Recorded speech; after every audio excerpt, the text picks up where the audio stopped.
8 থেকে 12 এপ্রিল 2025 মুর্শিদাবাদে চলেছে হত্যালীলা। শুধু হত্যালীলা বলা যায় না, সেটাকে বলা হয় হিন্দু হত্যালীলা। কোনো দাঙ্গা হয়নি, এটা হলো হত্যালীলা। সেটা আমি বলছি না, সেটা বলছে এনআইএ, যেটা হাইকোর্টে সাবমিট করেছে রিপোর্ট। এনআইএ এর মতে সেখানে শুধুমাত্র টার্গেট করে করে হিন্দুদের অ্যাটাক করা হয়েছে, কোনো দাঙ্গা হয়নি। কেউ যদি বলে সেখানে দাঙ্গা হয়েছে, দাঙ্গা হয়নি। সেখানে হচ্ছে হত্যালীলা। সেখানে আগে থেকে প্ল্যান করা হয়েছে। সেখানে প্ল্যান করা হয়েছে হিন্দু মন্দিরকে, হিন্দু বাড়িকে, হিন্দু দোকানকে, যারা হিন্দু আছে সবাইকে, এবং তাদের বাড়ি থেকে উৎখাত করা হয়েছে। সেখানে তাদের জামা কাপড় জ্বালিয়ে দেওয়া হয়েছে, বাড়ি জ্বালিয়ে দেওয়া হয়েছে, এবং দৃষ্টান্ত স্থাপনের জন্য এক বয়স্ক ভদ্রলোককে হত্যা করে তার সন্তানকেও হত্যা করা হয়েছে। একজনকে দাঁড় করিয়ে পাহারা দেওয়ানো হয়েছে যাতে তারা পুরোপুরি মৃত ঘোষণা করা হয়। মহিলাদের উপর অকথ্য অত্যাচার হয়েছে এবং তাদের বাড়ি থেকে পালিয়ে যেতে বাধ্য করা হয়েছে। পুরো জিনিসটাকে প্ল্যান করেছে সেখানকার লোকাল কাউন্সিলর তৃণমূলের মেহবুব আলম। এটা এনআইএ রিপোর্ট বলছে। এবং মেহবুব আলম পরে এসে আবার চেক করে গেছে কোনো হিন্দু বাড়ি বাকি থাকলো না তো। যদি বাকি থেকে থাকে, পরের দিন এসে আবার সেই লোকদের এনে জ্বালিয়ে দেওয়া হয়েছে। ওয়াকফ অ্যামেন্ডমেন্টের প্রোটেস্ট, কারণ মমতা ব্যানার্জি এটাও বলেছে যে ওয়াকফ অ্যামেন্ডমেন্টের প্রোটেস্টের জন্য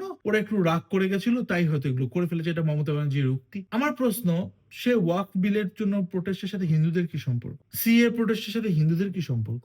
কারণ দিল্লিতে 2020-তে সেম ভাবে হিন্দুদের মারা হয়েছে। কাশ্মীরি পন্ডিতদের যখন মারা হয়েছে, তার সাথে কাশ্মীরি পন্ডিতদের কি ছিল? তারা কি করেছিল? বাংলাদেশে যখন শেখ হাসিনার গভর্নমেন্ট পড়লো, ছাত্র আন্দোলন হোক বা যে আন্দোলনই হোক, সেখানকার হিন্দুদের কি দোষ ছিল? কিন্তু তাদের হত্যা লীলা চালানো হয়েছে। তার পেছনে কারণটা কি? তার পেছনে সেটাই কারণ, যে কারণটা থ্রু আউট কাশ্মীর থেকে শুরু করে বাংলাদেশ এবং এখন মুর্শিদাবাদ অব্দি, সেই কারণটাই আছে, হিন্দুকে বাঁচতে দেওয়া যাবে না। মোটিভটাকে কোনো রিজন দিয়ে ভাবলে সেটা ভুল হবে। বিশেষ কমিউনিটি অলওয়েজ কোনো না কোনো অজুহাতে হিন্দুদের টার্গেট করছে এবং করবে। এই জন্যই করবে কারণ তারা মনে করছে যে এই হিন্দুদের বাঁচতে দেওয়া যাবে না। এই হিন্দু তাদের এরিয়ায় থাকলে তাদের মোটিভ সাকসেসফুল হবে না। তাদের মোটিভটা কি? আমি আগের দিন একটা ভিডিও পাবলিশ করেছিলাম। ভিডিওটা ছিল যে অমিত শাহ এটা বলেছে যে 30 দিনের মধ্যে প্রত্যেকটা স্টেটকে একটা লিস্ট দিতে হবে। সেই লিস্টের মধ্যে থাকবে ইললিগাল বাংলাদেশি ইমিগ্রেন্টদের নাম, এবং সেই ইমিগ্রেন্ট গুলোকে উৎখাত করা হবে। সেই ভিডিও নিচে একজন কমেন্ট করেছিল, দম থাকলে এটা মুসলিম এরিয়ায় গিয়ে বলুন, এখানে বসে বসে উস্কাবেন না। ঠিক আছে, আমি কমেন্টে উত্তর দিইনি, কিন্তু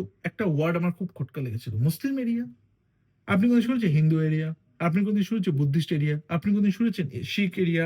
আপনি কোনদিন শুনেছেন পার্সি এরিয়া? কোন এরিয়াতে এই কমিউনিটির লোকগুলো বেশি থেকেও থাকে, আপনি সেই জায়গাতে আপনি যাবেন, যা খুশি বলবেন, কোনো কিচ্ছু আপনার সাথে হবে না। কারণ আমাদের দেশের সহিষ্ণুতা অনেক বেশি এবং ব্যক্তি স্বাধীনতা অনেক বেশি। কিন্তু একজন আমাকে ইউটিউবে থ্রেট করছে মুসলিম এরিয়ায় গিয়ে বলে দেখা, তার মানে আমি মুসলিম এরিয়ায় গিয়ে আমার ব্যক্তি স্বাধীনতাকে করতে পারবো না, সেটাই তো। তো পয়েন্টটা থাকছে, মুসলিম এরিয়া তৈরি হলো কি করে? বিভিন্ন পকেটে বিশেষ কমিউনিটির যারা মানুষ আছে তারা গিয়ে বসে, এবং বেশিরভাগ ক্ষেত্রে দেখা যায় তারা এই দেশীয় মুসলমান না হয়ে বেশিরভাগই বাংলাদেশি ইললিগাল মুসলিম। তারা এসে ওয়েস্ট বেঙ্গলের বিভিন্ন পকেটে, ওয়েস্ট বেঙ্গল, আসাম, ত্রিপুরা, মেঘালয়, যেখানে বলবেন, এবং দিল্লির শাহিনবাগেও বিভিন্ন পকেটে তারা গিয়ে বসতি স্থাপন করেছে। তারা 4 বছর 5 বছর ধরে আছে, কোন এক সুযোগে একত্রিত হচ্ছে এবং একটা অর্কেস্ট্রেটেড ওয়েতে অ্যাটাক করছে সেখানকারই হিন্দুদের, যারা সেখানে নর্মালি ছিল, বহু বছর ধরে আছে, ডেমোগ্রাফি চেঞ্জের জন্য একটা মাইনরিটিতে পরিণত হয়েছে। এবং সেই হিন্দুদের উৎখাত করে সেই জায়গা থেকে সরিয়ে সেই জায়গায় পুরোপুরি এক মুসলিম এস্টাবলিশমেন্ট তৈরি করা হচ্ছে,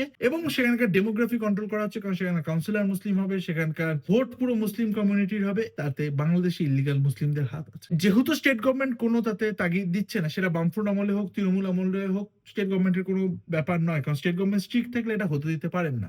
এবং এটাও দেখা যাচ্ছে রিসেন্টলি পুলিশ পুরো নিষ্ক্রিয়তার জন্য এটা এই ঘটনার হিন্দুদের নির্মম হত্যালীলা চলেছে, পুলিশও কোনো অ্যাকশন নেবে না। হিন্দুদের কাছে অপশন কি? আমাদের ওয়েস্ট বেঙ্গলে যদি আপনি উত্তর দিনাজপুর থেকে শুরু করেন, উত্তর দিনাজপুর থেকে একদম নিচে, এমনকি শিলিগুড়ি করিডোরে চোপড়া, ইসলামপুর, এসব এরিয়া থেকে নিচে যত দূর যাবেন, মুর্শিদাবাদ, মেদিনীপুর, প্রত্যেকটা এরিয়ায় এরকম মুসলিম এরিয়ার এক পকেট তৈরি হয়েছে। ইনফ্যাক্ট উত্তর 24 পরগনা, দক্ষিণ 24 পরগনা, কলকাতার মতো জায়গায় এরকম মুসলিম এরিয়ার পকেট তৈরি হয়েছে। এই ডেমোগ্রাফি স্থাপনের উদ্দেশ্যে বরাবর হিন্দুদের টার্গেট করা হয় এবং ইনফ্যাক্ট করা হবে। কোনো পলিটিক্যাল পার্টি আমাদের বাঁচাতে আসবে না। তার পেছনে কারণটা হলো, পলিটিক্যাল পার্টি কাজ করে তার ভোট ব্যাংকদের নিয়ে। আপনি যখন যে এরিয়ায় মাইনরিটি, সেই এরিয়ায় আপনার ভোট ব্যাংকের কোনো ভ্যালু নেই। আর সেই মাইনরিটির মধ্যেও আমরা কিন্তু ভাগ বাটোয়ারা হয়ে আছি। কেউ এই জাতির, কেউ ওই জাতির, কেউ এই ভাষা বলে, কেউ এই ভাষা বলে, কেউ এই কাস্টে, সে এই কাস্টে। আপনার এত ভাগের মধ্যে কোনো পার্টি আপনাকে বাঁচাতে আসবে? এবং এই হত্যালীলা থেকে বাঁচার একটাই উপায়, সেটা হলো নিজেদের একত্রিত হতে হবে। কমিউনিটিকে বাঁচানোর জন্য নিজেদেরই অঙ্গীকারবদ্ধ হয়ে নিজেদেরই ডিফেন্সকে তৈরি করতে হবে, যাতে যে সময় আপনার উপর অ্যাটাক হবে সে সময় যাতে আপনার পুলিশের জন্য অপেক্ষা না করতে হয়, আপনি সেটাকে ডিফেন্ড করতে পারেন।